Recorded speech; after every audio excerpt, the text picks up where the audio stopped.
Hello guys, இன்னைக்கு நம்ம பார்க்க போகிறது டேண்டடன் சீசன் 2 எபிசோட் 10 தான். ஸோ வீடியோக்குள்ளே போகிறதுக்கு முன்னாடி மறக்காமல் எல்லாருமே ஒரே ஒரு லைக்கை போட்டுருங்க. அதே மாதிரி இது வரைக்கும் நம்ம சேனலுக்கு சப்ஸ்கிரைப் பண்ணலையா, சப்ஸ்கிரைப் பண்ணி பெல் ஐக்கான் அழுத்தி வச்சுக்கோங்க. சரி வாங்க நம்ம டைம் மிஸ் பண்ணாமல் எப்பிக்குள்ளே போகலாம். எப்பிக்கோட ஆரம்பத்திலேயே ஒரு குண்டான பையனை காட்டுறாங்க. அவனும் ஸ்கூலுக்கு வரும்போது ஆளு பாட்டெல்லாம் பாடிட்டு பயங்கரமா வரான். அங்க நம்ம உட்காரணும் வெயிட் பண்ண இருக்கான். அவனுக்கு என்னதான் இத்தனை நாள் ஆயும் சொல்ல இன்னமும் அவனுக்கு தயக்கமா தான் இருக்கு. நைட்டு முழுக்க ஆளு பிராக்டிஸ் பண்ணிருக்கான். ஒரு சைடு மோமோவும் வெயிட் பண்ணிருக்கான்.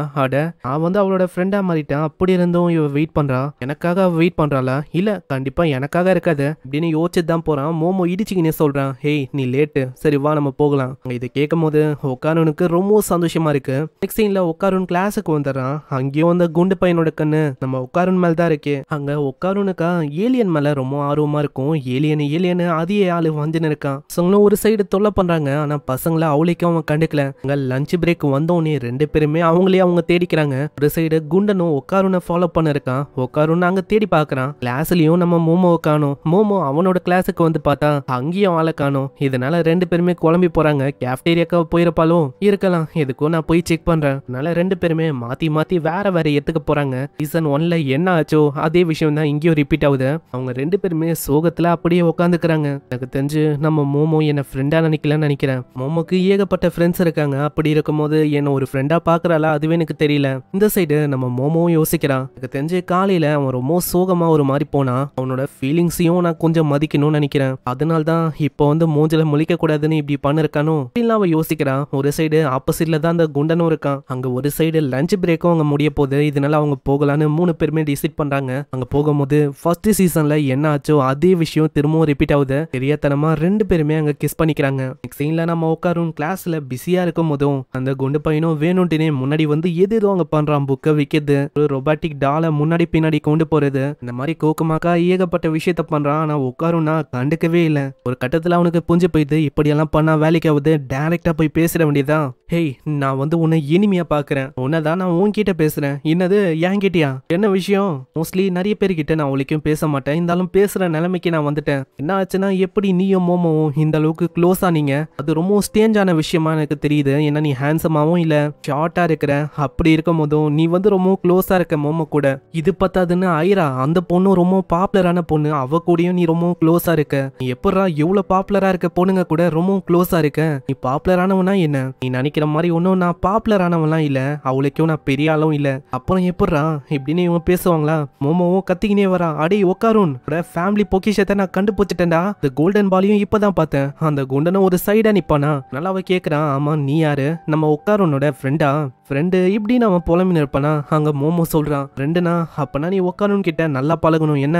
ஆனா உட்காருன்னு முக்கியமான விஷயம். இப்ப அதுக்கெல்லாம் டைம்ல நம்ம முக்கியமா அங்க போயாகணும். அங்க ஒரு பொண்ணு கத்துறா, ஹேய் நீ மத்தவங்க கிளாஸுக்கு திடீர்னு எல்லாம் வரக்கூடாது, முக்கியமா இந்த மாதிரி கத்தக்கூடாது. ஏன்னா கிளாஸ்ல மத்தவங்க படிச்சுன்னு இருக்காங்க. சரி நான் டிஸ்டர்ப் பண்ணல, உட்காருன்னு வா நம்ம போகலாம். இரு உட்காருன்னு உன்னால சொல்ல முடியல எனக்கு தெரியுது. கிளாஸ் பிரசிடென்டா நீ பயப்படாத, எதுவா இருந்தாலும் என்கிட்ட சொல்லு. ஆமா உட்காருன் இவன் என்ன சொல்ல இருக்கா? அதேதான் உட்காரும், நீ எதுவா இருந்தாலும் என்கிட்ட சொல்லலாம். உட்காருன் அவளுக்கு சொல்லு, அவ இன்னும் ஒரு இடியட்டா? இதனால அவங்க ரெண்டு பேருக்கு இடையில சண்டை ஆயிடுது. இதை பார்க்கும் போது பொண்ணு பையனுக்கும் ரொம்ப ஜெலஸா இருக்கு. ஏன்னா யோசிச்சதை விட நம்ம உட்காருன் ரொம்ப பாப்புலரா இருக்கான். இதனால அங்க தடுக்கலான்னு கோக்குமாக்கா சொல்றான், ஹேய் உனக்கு என்ன சாகணும்னு ஆசையா? அதனால ஆளு கம்மனாயிரான். நெக்ஸ்ட் சீன்ல அங்க போகும்போது அவளுக்கு ரொம்ப கோவமா இருக்கு. அந்த பொண்ணு எதுக்கு உனக்காக இப்படி கத்துறா? அவளுக்கு உன்னை பத்தி அவளுக்கும் கூட தெரியாது. எனக்கு உண்மையை சொன்னா அந்த டைம்ல என்ன சொல்லணும்னு தெரியல. ஏன்னா ஃபர்ஸ்ட் டைம் என்னோட கிளாஸ்ல இருக்க ஒரு பொண்ணு எனக்காக பேசினா. இது வரைக்கும் யாருமே அப்படி பண்ணதும் இல்ல.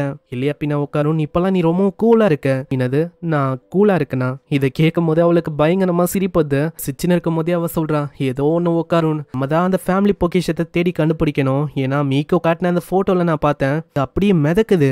அதை பார்க்கும் போது ஆர்பம் மாதிரியும் ஒரு ஃபயர் பால் மாதிரியும் இருந்துச்சு. டர்போ கிரானி சொன்னதை வச்சு பார்த்தா இவளான ஸ்பிரிட் கண்டிப்பா அதுக்கு அட்ராக்ட் ஆகும். நம்ம அதுக்குள்ள ஏதாச்சும் பண்ணணும். இந்த சைடு அந்த குண்டு பையனும் இதெல்லாம் கேட்டு இருக்கான். அவனுக்கு இன்னமும் தெரியல உட்காரும் எப்படிதான் இந்த மாதிரி அழகான பொண்ணுங்களை தனக்கு கைவசம் வித்தியாசமாக்குறான்னு. ஒரு சைடு அவங்க ஏதோ ஒரு விஷயத்த பத்தி பேசுறாங்க, அது அவன் காது போறான். ஓ இப்பதான் எனக்கு புரியுது, இந்த ஒக்காரோன்னு இருக்கால மாதிரி வித்தியாசமான விஷயத்த பத்தி எல்லாம் பேசிதான் எல்லாரையுமே ஃப்ரெண்ட் ஆக்குறானோ. நானும் நேச்சுரலா அந்த மாதிரி பேசி கத்துக்கணும். அந்த இடத்துல இப்படி இவன் சொல்லும் போது திடீர்னு அவங்க பாத்துறாங்க. கோ இன்சிடென்ட் அப்படின்னு சொல்லி சமாளிக்கலாம் பாக்குறான்.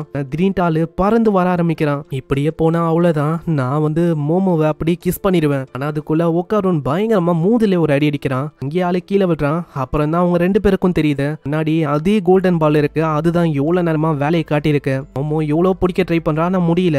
ஒக்காரோனும் அங்க பிடிக்கிறதுக்கு ட்ரை பண்றான், ஆனா அங்க ஒண்ணுமே பண்ண முடியல. அங்க ஒக்காரோனுக்கு ஒரு விஷயம் நல்லா தெரிஞ்சது, மோமோ அது ஒண்ணு கோஸ்ட் இல்ல, ஏதோ ஒரு பிசிக்கலான பாடி அதுக்கு இருக்கு, சீக்கிரமா நம்ம பிடிச்சாகணும். அது படுவேகமா அங்கல இருந்து தப்பிச்சு போகுது. கருணும் மோமோ போறாங்க. போகும்போதே அவ சொல்ற பேக பாத்துக்கோன்னு. ஆனா அவ்வளவுதான் பாத்துக்கோ, தலங்குன்ன கேக்குற மாதிரியில பின்னாடி ஃபாலோ பண்ணலாம் அப்படின்னு தான் முடிவெடுக்கிறான். சைடு அவங்க தேடுன்னு தேடுறாங்க. அது பார்த்தா ஓடிக்கினே இருக்கு, ஆடிக்கு போகுது, கீழே போகுது. ஜஸ்ட் மிஸ்ல அதை பிடிக்க பாக்குறாங்க.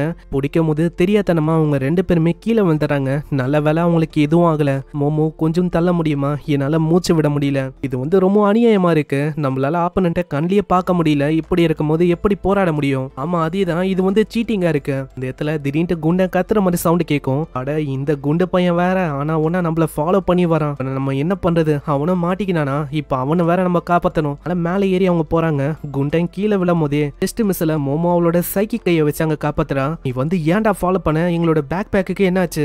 கவலையே படாதீங்க, அந்த விஷயத்த நான் பாத்துக்கிறேன். ஆனா குண்டனால அங்க எதுவுமே பண்ண முடியல, கீழே விழுந்து வரதுதான் மிச்சமே. அந்த பாலை தேடி ஆளு ஓடி போறான். பின்னாடியே உட்காரணும் அங்க வரான். கோல்டன் பால் அவங்க தோத்துறாங்க. அதுவும் செவருக்கு இந்த பக்கம் அந்த பக்கம் போயினே இருக்கு. இந்த சைடு மோமோ தோத்துறான், இந்த சைடு உட்காரும் தோத்துறான். கடைசியில மோமோட கண்ணுக்கு ஒரு உருவம் தெரியும். ஆனா வாய்ப்பா பார்த்து அப்படியே அவ பிடிக்கிறா. உட்காரும், நான் அதை பிடிச்சிட்டேன், சீக்கிரமா அதை தாக்கு. அவன் படுவேகமா உன்னோட ஃபுல் ட்ரோட்டலை யூஸ் பண்றான். அந்த தாக்குதலோட இம்பாக்ட்ல அது எங்கேயோ போய் விழுது. நம்ம உட்காரனோட பவரும் அங்க போயிடுது. குண்டனும் நம்மளோட கண்ணுக்கு ஏன் தெரியல அப்படின்னு விளக்குறான். உழைக்கும் உட்காரனும் மோமோ அந்த விஷயத்த கண்டுக்கல. அந்த விஷயத்த பார்க்கும்போது அவங்க ரொம்ப ஆச்சரியமா வராங்க. ஏன்னா அது ஒரு டைனோசர் மாதிரி இருக்கு. அட இது வந்து ஒரு கைஜு ஆச்சு. ஆமா அந்த கோல்டன் பாலுக்கு என்ன ஆச்சு? ஆமா இது உனக்கு ரொம்ப முக்கியம் பாரு, மரியாதையா ஓடி போயிடு. ஏய் மோமோ, அது வந்து இப்போதைக்கு மூவ் ஆகல, நம்ம கீழே போய் பார்க்கலாம். நான் உங்ககிட்ட கேட்டே ஆகணும், நீங்க என்ன வகையான ஸ்பீசஸ், உங்களால எப்படி இதெல்லாம் பண்ண முடியுது? ஆனா அதுக்குள்ள ஒரு மிகப்பெரிய கண்ணு தெரியுது. அதே டைனோசர் தான். அது பல மடங்கு ரொம்ப பெருசாகி அட்டகாசம் பண்ண ஆரம்பிக்குது. இப்படி இது ஒரு மிகப்பெரிய டைனோசரா மாறதோட இங்கே இந்த எபிசோட முடியுது. இந்த எபிசோடு உங்களுக்கு பிடிச்சிருக்கும்னு நினைக்கிறேன். பிடிச்சிருந்தா மறக்காம ஒரே ஒரு லைக்கை போட்டுருங்க. அதே மாதிரி இது வரைக்கும் நீங்க நம்ம சேனலுக்கு சப்ஸ்கிரைப் பண்ணலையா, சப்ஸ்கிரைப் பண்ணி பெல் ஐக்கன் அழுத்தி வச்சுக்கோங்க. நான் உங்களை நெக்ஸ்ட் எபிசோட சந்திக்கிறேன். தேங்க்யூ ஃபார் வாட்சிங். சைனரா.